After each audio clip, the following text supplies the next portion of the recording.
What Happened Here, September 7, 1996. This is 199 East Flamingo Road in Las Vegas, Nevada, where 31-year-old Death Row Records CEO Suge Knight and 25-year-old controversial hip-hop icon Tupac Shakur were victims of a drive-by shooting on September 7, 1996. 6 days later, on September 13, Tupac Shakur would die from multiple gunshot wounds. It wasn't the first time Tupac had been shot multiple times, and it wasn't the last time Suge Knight would be shot multiple times. The intersection of East Flamingo Road and Comal Lane was not just another drive-by shooting. It was an intersection of the Bloods and Crip Street gangs, the East Coast-West Coast rap rivalry, and a series of murders before and after that has law enforcement still working to solve cases over 25 years later. On the afternoon of September 7, 1996, Tupac Shakur drove from Los Angeles to Las Vegas with his cousin, Jamal Lassane, and his girlfriend, Kadada Jones, the daughter of legendary record producer Quincy Jones. Tupac was scheduled to perform that night at Suge Knight's Club 662 at 1716 East Flamingo Road. Also scheduled to perform was Run DMC. When Tupac and the girls arrived in Las Vegas, they checked into the Luxor Hotel. His security guard, Frank Alexander, had arrived the day before and learned on the morning of the 7th that he would not be issued a weapons permit by the Las Vegas Police Department. So he could keep his gun, but it had to be in the trunk of his car. This was significant in that Tupac often found himself in danger of being killed. Tupac is synonymous with thug life, and gave the word thug, which had always been reserved for street criminals, another meaning by the mid-90s. Tupac explained it as, "What you feed us as seeds grows and blows up in your face." It was a message to treat black kids with kindness, where it harms not only them socially, but everyone socially. That black kids can rise above poverty and crime if they work together instead of fighting each other was also a part of the message. So 3 years earlier, in Atlanta, Georgia, on Halloween night 1993, when Tupac witnessed a black motorist being harassed by two white men after they and their wives were nearly hit by the man as they crossed at the intersection, Tupac got out of his car to intervene. One of the men drew his weapon on Tupac, who defended himself by shooting them. The injuries were not fatal. This situation fed into his distrust and criticism of law enforcement after recently suing the Oakland Police Department for beating him after jaywalking, because in this most recent incident, it turned out he had shot two off-duty, drunk police officers, of which the gun pulled on him had been stolen by one of them from an evidence locker. Tupac was cleared of all criminal charges.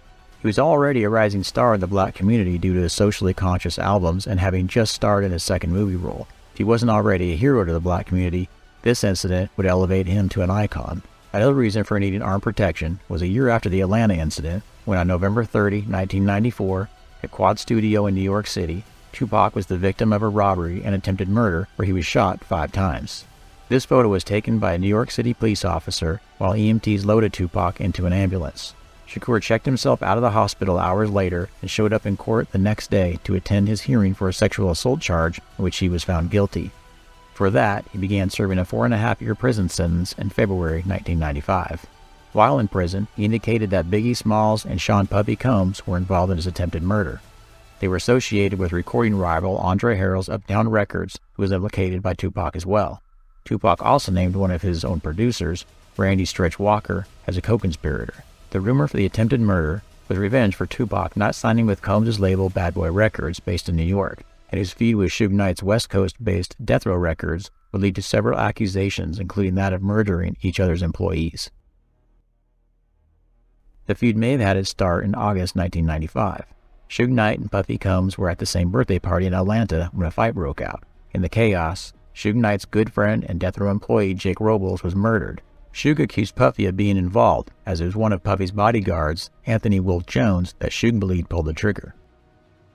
Shortly after Tupac started his prison sentence, his third solo album released and debuted at #1 on the Billboard 200, making him the first artist to debut at #1 while incarcerated. His first single, called Dear Mama, was about his appreciation for his mother's endless attempts to keep her kids happy through the challenges she faced as a single mother, including Tupac's own issues he brought onto her. It would become one of the most revered and rewarded songs in hip-hop history. Tupac was born in New York City, but his mother saw a better life for him in Baltimore and moved him there in his early teens. She enrolled him in the Baltimore School of the Arts, where he began performing in Shakespeare plays and took ballet classes. He was only there a few years when his mother, Afeni, was not able to work due to her drug addiction and possibly her affiliation with the Black Panther Party. She sent Tupac to live with family in Marin City, California in his late teens. He didn't have the same opportunities to explore the arts and briefly dealt drugs to make money. However, he knew what effect they had on his mother and his neighborhoods, so committed himself to earning money with music. And now, 6 years later, even though the album Me Against the World would launch at #1 on the Billboard 200, Tupac didn't have enough money to help keep his mother from losing her home. But Death Row Records CEO Suge Knight did have the money. In October 1995, Suge Knight would get a call that would put two of the most successful and toxic people in hip-hop and rap in business together, heating up the East Coast-West Coast rivalry, stirring allegations of gang affiliations, and intersecting less than 1 year later at East Flamingo and Cobalt Lane.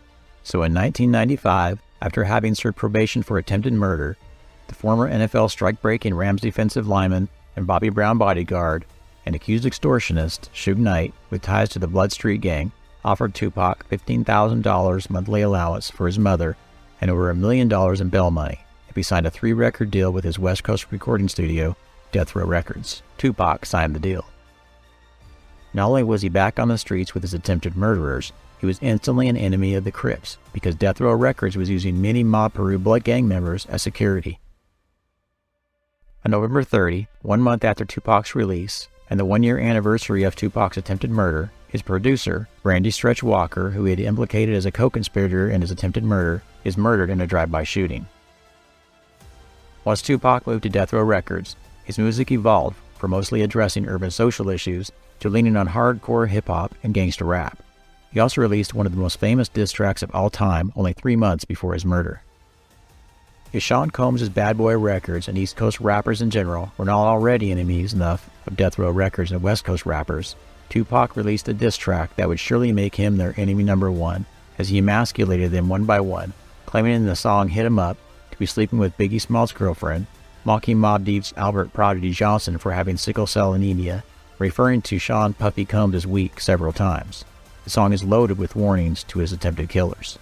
So on September 7, 1996, the most famous, dangerous, and controversial hip-hop artist in the world would have no armed security on a Saturday night in Las Vegas until he got to Club 662, where Las Vegas officers would be on the scene, and to which he would never arrive. Nonetheless, Tupac and his entourage felt safe enough to gamble in the Luxor Casino, though he did ask Kadada and Jamala to stay in the hotel room for unknown reasons. He would also not be bringing them to the Tyson fight or to see Run DMC open for his showing at Club 662 that night. After gambling, his bodyguard, Frank Alexander, would drive Tupac in Kadada's car to the MGM Grand to meet Suge Knight and his entourage, of which some were Blood's gang members providing security. They were there to watch Mike Tyson knock out Bruce Seldon in 90 seconds. After the fight, the group walked through the MGM lobby. One of them recognized a man who had stolen items from him a few weeks earlier, a rival Southside Crips gang member, Orlando Anderson. When Tupac was informed of this, street justice ensued. He punched Anderson twice in the face. Tupac's bodyguard pulled him away from Anderson, but the entourage, including Death Row security and Suge Knight, began beating and kicking Anderson until security arrived. No arrests were made. Tupac returned to the Luxor to change clothes for his show later at Club 622. He bragged to his girlfriend and cousin that he had knocked out Anderson and about the Death Row guys beating him afterwards. Friends in his entourage asked Tupac to wear his bulletproof vest, which he usually did wear, but Tupac said it was too hot and refused. From the Luxor, Frank Alexander and Tupac drove Kadada's Lexus to Suge Knight's house. Suge's house on Monte Rosa Avenue was lit with red accent lights. The red he often wore at this time was an allegiance to his recent association with the Mob Peru Bloods, who were among several cars in the entourage. Another indicator of his association with Mob Peru is the 662 in Club 662 spells out MOB on a phone keypad. Before they left Suge's house, Tupac asked his bodyguard to follow he and Suge in Kadada's car because Suge wanted to talk privately with Tupac. Though Anderson felt, as his bodyguard, he should be riding with Tupac, he did as his boss asked. Tupac and Suge would be riding alone in Suge's black 1996 BMW. Few people knew at the time, but Tupac was in debt to Death Row Records for the bail money, hotel bills, traveling, and other lavish expenses by Tupac and his entourage. Suge Knight had not been paying Tupac regularly, as he was owed over $4 million by Tupac. There was concern from Suge that Tupac would leave Death Row Records after his next album, which would fulfill his contract obligation to Suge and Death Row Records, or worse, that Tupac would create his own record company and compete for talent. When the entourage left Suge Knight's house, they could have arrived at Club 662 in 15 minutes had they driven the direct route, but they chose instead to drive the long way by going back to the Strip. At one point during the drive to Club 662, the Las Vegas Police Department pulled Knight over for playing his music too loud and having no tags on his car. After producing the tags from the trunk, the police issued a warning, and Suge continued. Suge turned the car right on Flamingo Road and drove 2 blocks until they reached the stoplight at Cobalt Lane. Frank Alexander pulled up behind Knight and Tupac. They were still 2 miles away from their destination at Club 662, where it was agreed Las Vegas police would provide armed security. According to Alexander, there was no warning as a white Cadillac pulled past him and along the passenger side of Suge's BMW. A black arm stretched out of the backseat window and fired 14 times. It was 11:17 p.m. Tupac was hit 4 times, 2 in the chest, the most damaging bullet entering his right lung. Suge Knight was grazed several times and bleeding from his head. Police officers investigating a stolen car report behind the Shell station at what was at the time the Maxim Hotel heard the gunfire and witnessed the black BMW U-turn and head west on Flamingo Road back toward the Strip on 2 flat passenger tires. Suge said Tupac and he discussed their wounds, with Tupac having been shot multiple times before, never indicating he was going to die from them.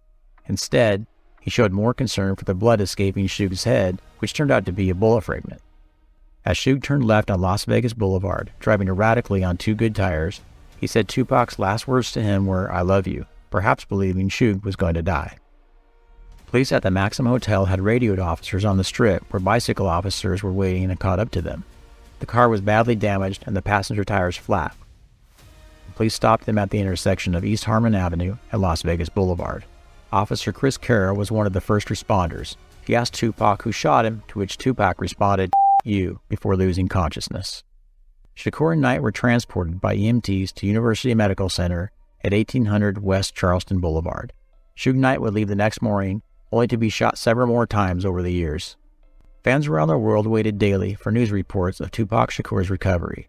After 3 surgeries, including one that removed his right lung, Tupac was put into a medically induced coma. The chance of survival was unlikely, and at 4:03 p.m. on September 13, 1996, Tupac Shakur was pronounced dead. Tupac Shakur was cremated and his ashes spread in different locations by his mother.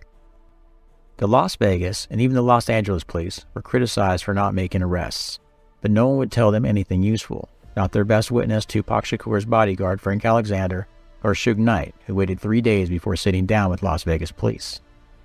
Knight would later be sentenced to 4 years in prison for violating his parole as part of the Orlando Anderson beating in the MGM Grand. As for Suge Knight and Frank Alexander, it could be gang code and street justice they aimed for, but their silence created speculation of their involvement. Actions and inactions of the police that night fueled conspiracy theories and finger-pointing that set off several shootings and murders over the next few years. The following is a list of incidents following the Las Vegas shooting at 199 East Flamingo Road. Some are confirmed related, and others are suspicious but not confirmed directly related to the shooting or business dealings of Tupac Shakur and Suge Knight. In the 2 weeks after the Flamingo Road and Comal Lane drive-by, there were 12 retaliatory shootings in Los Angeles where 3 people were killed. 6 months after Tupac Shakur died, in March 1997, New York rival Christopher Wallace, also known as Biggie Smalls, also known as the notorious B.I.G., was visiting Los Angeles when he was murdered in a drive-by shooting when leaving a party. In 1998, Tupac's murder suspect Orlando Anderson was killed in a gang shootout. In 2003, Anthony Jones, who was Puffy's bodyguard in 1995 and the suspected shooter of Suge Knight's good friend Jake Robles, was shot and killed outside a nightclub in Atlanta. In 2005, Suge Knight was shot in the leg at a Miami Video Music Awards party hosted by Kanye West. He refused to cooperate with police. In 2013, Tupac's bodyguard, Frank Alexander, was found dead. Though he was following Tupac's orders to drive behind him, Frank Alexander received several death threats after Tupac's murder. He received additional death threats for not testifying on Suge Knight's behalf regarding the MGM melee that landed Suge back in jail. The death threats continued after he implicated Suge Knight in Tupac's murder.